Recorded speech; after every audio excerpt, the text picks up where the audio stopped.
कृपा। एक समय की बात है, श्रीमती कमला देवी और उनके पति रामेश्वर इंदौर में प्रेम पूर्वक रहते थे। अचानक समय बदला और रामेश्वर को व्यवसाय में घाटा हुआ। उसकी अच्छी भली चलती दुकान बंद हो गई, जिसकी वजह से वह घर बैठ गए। खाली बैठे उनका व्यवहार चिड़चिड़ा हो गया। वह अक्सर कमला देवी को झिड़क दिया करता। पड़ोसी भी उसके स्वभाव में आए परिवर्तन से खिन्न रहने लगे। कमला देवी बहुत धार्मिक प्रवृत्ति की महिला थी। वह जानती थी कि ईश्वर इस दुख की कोई राह जरूर निकालेंगे। एक रोज कमला देवी के द्वार एक अद्भुत तेजस्वी चेहरे वाले वृद्ध साधु आए और उन्होंने भिक्षा में दाल चावल मांगा। कमला देवी ने तुरंत हाथ धोकर महाराज को दाल चावल दिए और उन्हें नमस्कार किया। महाराज ने खुश होकर उसे आशीर्वाद दिया और कमला देवी के दुखों को दूर करने हेतु उसे श्री साईं बाबा के सामर्थ्य गुरुवार वाले व्रत को करने की विधि समझाई। उन्होंने बताया कि सामर्थ्य के अनुसार मन्नत मांग के 5, 7, 11 अथवा 21 गुरुवार तक साईं बाबा का व्रत करने विधि से उद्यापन करने, गरीबों को भोजन कराने से उसकी मनोकामना पूरी होगी। इस व्रत को करते समय झूठ, छल आदि बुरी आदतों का त्याग करना उचित रहता है। व्रत पूर्ण होने पर यथाशक्ति 7, 11, 21, 51 पुस्तकें कृतज्ञता स्वरूप दान करते हैं। श्री साईं के वचन है, श्रद्धा व सबूरी उन्हें ध्यान में रखकर व्रत रखें। इतने सरल व्रत को सुनकर कमला देवी अत्यंत प्रसन्न हो गई और अगले ही गुरुवार से उसने श्री साईं बाबा व्रत का पालन किया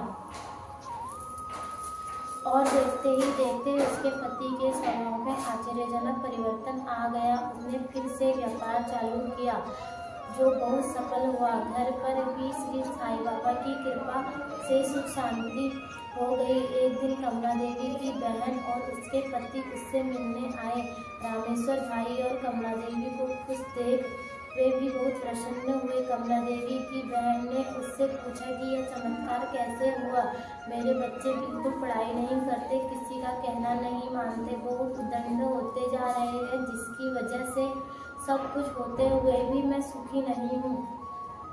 तब कमला देवी ने उसे साईं बाबा के गुरुवार व्रत की महिमा बताई। इस व्रत की महिमा सुन कमला देवी की बहन बहुत प्रसन्न हुई और उससे पूर्ण मनोयोग से श्रद्धा व विश्वास से 9 गुरुवार तक यह व्रत किया, जिसका परिणाम यह हुआ कि उसके बच्चे मन लगाकर पढ़ते एवं कक्षा में अव्वल आते और साथ ही साथ घर के छोटे मोटे काम में भी उसका हाथ बढ़ाते।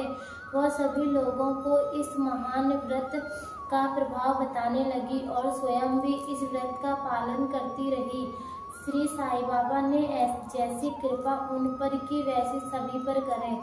जो पढ़े और सुने उसके भी सभी मनोयोग सिद्ध हो जाए, ऐसी है श्री साईं बाबा व्रत की महिमा। बोलो अनंत कोटि ब्रह्मांड नायक राजधिराज योगीराज ब्रह्मा श्री सच्चिदानंद सद्गुरु श्री साईं महाराज की जय।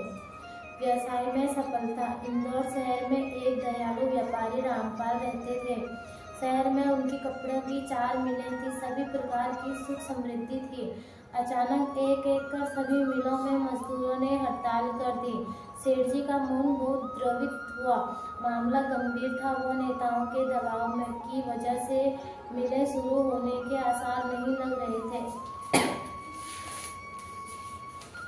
ऐसे समय में सेठ जी के दूर के रिश्तेदार का उनसे मिलकर आना हुआ। बातों बातों में सेठ जी ने उसे अपनी परेशानी बताई। उस रिश्तेदार ने निश्चिंत पूर्वक कहा कि घबराने की कोई बात नहीं है, सब कुछ ठीक हो जाएगा। उसने सेठ जी को गुरुवार वाला श्री साईं बाबा व्रत करने को कहा। उससे कहा, आप और सेठानी दोनों एक साथ यह व्रत रखें, बाबा की कृपा से सब मंगल होगा। सेठानी ने विधिपूर्वक गुरुवार का व्रत आरंभ किया और व्रत आरंभ करने के 2 सप्ताह के भीतर ही सभी मिलें पुनः चालू हो गई। साईं बाबा की कृपा से कर्ज में डूबे रामपाल को 1 वर्ष में ही पर्याप्त लाभ हुआ। परिवार में सुख शांति मिली। इसका सारा श्रेय सेठ श्री साईं बाबा व्रत को दिया। ऐसी है श्री साईं बाबा व्रत की महिमा, बोलो अनंत कोटि ब्रह्मांड नायक राजराज योगीराज परम ब्रह्मा श्री सच्चिदानंद सद्गुरु श्री साईं महाराज की जय।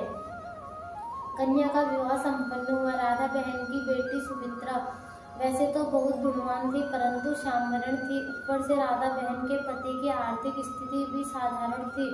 बड़ा दहेज दे सकने की उनकी हैसियत नहीं थी। सुमित्रा की उम्र विवाह योग्य हो गई थी, पर उसकी शादी नहीं हो पा रही थी। धीरे धीरे उसकी आयु के साथ माता पिता की चिंता बढ़ने लगी। सुमित्रा खाना पकाने, सिलाई कढ़ाई और सभी कार्यों में बहुत कुशल थी।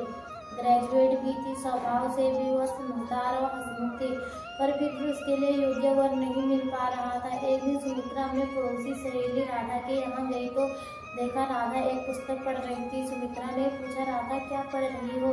तब राधा ने कहा, यह श्री साईं बाबा व्रत की किताब है। हमारी बुआ के यहाँ आज इस व्रत का अध्यापन था, जहाँ से सभी को एक एक किताब बांटी है। जब सुमित्रा ने किताब हाथ में ली और कुछ पृष्ठ पढ़े तो उसे श्री साईं बाबा की कृपा से उसके मन में यह व्रत करने की इच्छा जागृत हुई। वह पुस्तक राधा से लेकर घर आ गई। गुरुवार को सुबह 21 गुरुवार तक व्रत करने की मन्नत मांगकर सुमित्रा ने साईं बाबा व्रत करने का संकल्प लिया। विधि पूर्वक व्रत शुरू किया। साईं बाबा की कृपा से